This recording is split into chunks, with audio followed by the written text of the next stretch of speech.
તો સુરતથી મહત્વપૂર્ણ સમાચાર સામે આવી રહ્યા છે, જ્યાં સુરત બારડોલી ખાતે ભારતીય જનતા પાર્ટી બારડોલી નગર તેમજ પ્રદેશ મેડિકલ સેલ દ્વારા નિઃશુલ્ક મેગા મેડિકલ કેમ્પનું આયોજન કે જ્યાં આઈ એમ હ્યુમન ચેરિટેબલ ટ્રસ્ટ તેમજ શ્રી સ્મારક જે શ્રી સરદાર સ્મારક હોસ્પિટલ શુશ્રુષા બ્લડ સેન્ટરના સથવારે બારડોલીના ટાઉન હોલ ખાતે મહા રક્તદાન શિબિરનું આયોજન કરવામાં આવ્યું છે, જેમાં મોટી સંખ્યામાં નગરજનોએ લાભ લીધો। ત્યારે ભારતીય જનતા પાર્ટી દ્વારા સમગ્ર રાજ્યમાં નિઃશુલ્ક મેગા મેડિકલ ચેકઅપ કેમ્પનું આયોજન કરવામાં આવ્યું છે અને જેના ભાગરૂપે બારડોલીના સરદાર પટેલ ટાઉન હોલ ખાતે બારડોલીની ગ્રીન હોસ્પિટલના સહયોગથી ભારતીય જનતા પાર્ટી બારડોલી નગર તેમજ પ્રદેશ મેડિકલ સેલ દ્વારા નિઃશુલ્ક મેગા મેડિકલ ચેકઅપ કેમ્પનું આયોજન કરવામાં આવ્યું હતું, જેમાં મોટી સંખ્યામાં લોકોએ આ મેડિકલ કેમ્પ છે તેમાં ભાગ લીધો હતો।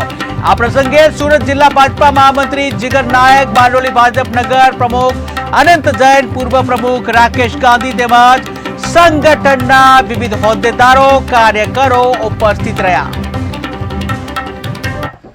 આઈ એમ હ્યુમન ચેરિટેબલ ટ્રસ્ટ સાથે હું ઘણા વર્ષોથી સંકળાયેલો છું। અમારી સંસ્થા જે ખરી એ છેલ્લા 10 વર્ષથી બારડોલી અને આસપાસના વિસ્તારમાં અલગ અલગ પ્રકારના સેવાકીય કાર્યો કરતી રહેલી છે અને જેમાં રક્તદાન જે ખરું એ અમારું એક મૂળભૂત સેવાકીય પ્રવૃત્તિમાં આવે છે। આજરોજ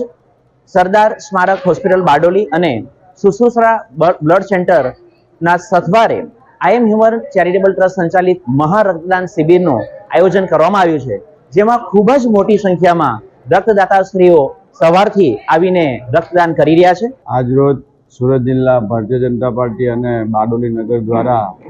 એક મેગા મેડિકલ કેમ્પનું આયોજન કરવામાં આવ્યું છે અને આ આયોજન બારડોલી નગરમાં ટાઉન હોલમાં કરવામાં આવ્યું છે। અમારા પ્રદેશ અધ્યક્ષ સી આર પાટીલ સાહેબ અને સંગઠન મહામંત્રી રત્નાકરજીની સૂચના અનુસાર આખા ગુજરાતમાં આજે 18 ઓગસ્ટ એટલે આજે મેગા મેડિકલ ચેકઅપનું આયોજન કરવામાં આવ્યું છે અને એ જ રીતે આજે બારડોલી નગરમાં બી આ આયોજન